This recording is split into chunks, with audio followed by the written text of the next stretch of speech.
बोलो भारत माता की जय। सनातन धर्म की આવતીકાલ તારીખ 10 ઓક્ટોબર ભારતીય જનતા પાર્ટીના નવનિયુક્ત અધ્યક્ષ શ્રી જગદીશભાઈ વિશ્વકર્માજી એમના કાર્યભાર સંભાળ્યા બાદ સૌથી પહેલા બનાસકાંઠાની ધરતી પર મા અંબાના દર્શન કરવા અને આશીર્વાદ લેવા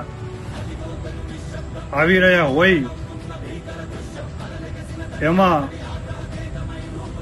ભારતીય જનતા પાર્ટી બનાસકાંઠા દ્વારા ચડોતર કમલમ ખાતે એમનું ભવ્ય સ્વાગત રાખેલ હોય તમામ સેવક પરિવારને તેમજ વાવ થરાદ તેમજ બનાસકાંઠા વાસીઓને ભારતીય જનતા પાર્ટીના અધ્યક્ષ શ્રી કીર્તિસિંહજી વાઘેલા તેમજ ભારતીય જનતા પાર્ટીના સંગઠન દ્વારા આમંત્રણ આપી અને એક પાર્ટીની અંદર જે સનાતન ધર્મ માટે જે પ્રેમ હોય એ પ્રેમ ભારતીય જનતા પાર્ટીની અંદર વિશેષ સંતો દ્વારા પણ સ્વાગત કરવામાં આવી રહ્યું છે. તો તમામ સેવક પરિવારને બનાસકાંઠા તેમજ વાવ થરાદ વાસીઓને બનાસકાંઠા ભારતીય જનતા પાર્ટી દ્વારા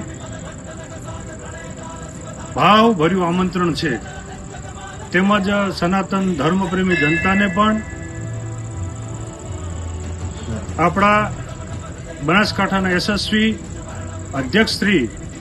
કીર્તિસિંહજી વાઘેલાનું તેમજ સંગઠન મહામંત્રી એવા કનુભાઈ વ્યાસ અને તમામ સંગઠન દ્વારા જે ભવ્ય સ્વાગતની તૈયારીઓ કરી છે એટલે આપણે બધા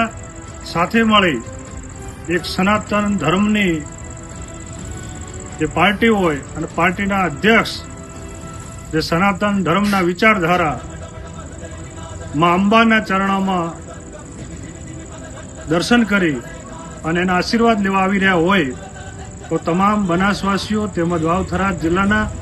તમામ સેવક પરિવારને બનાસકાંઠા જિલ્લાનું ભાવભર્યું આમંત્રણ છે. તો હું પણ આવી રહ્યો છું. આપ પણ બધા સેવક પરિવારને આ સ્વાગતમાં જોડાઈ અને ખૂબ સારી રીતે ગુજરાત ભારતીય જનતા પાર્ટીના અધ્યક્ષ અને એમની જન્મભૂમિ બનાસકાંઠા, એમનું વતન બનાસકાંઠા અને પહેલું સન્માન ને ભવ્ય સન્માન સમારોહ થઈ રહ્યો હોય એટલે વિશેષ ખૂબ સાધુ સંતો માટે અમારા માટે ખૂબ આનંદની વાત છે. બોલો ભારત માતા કી.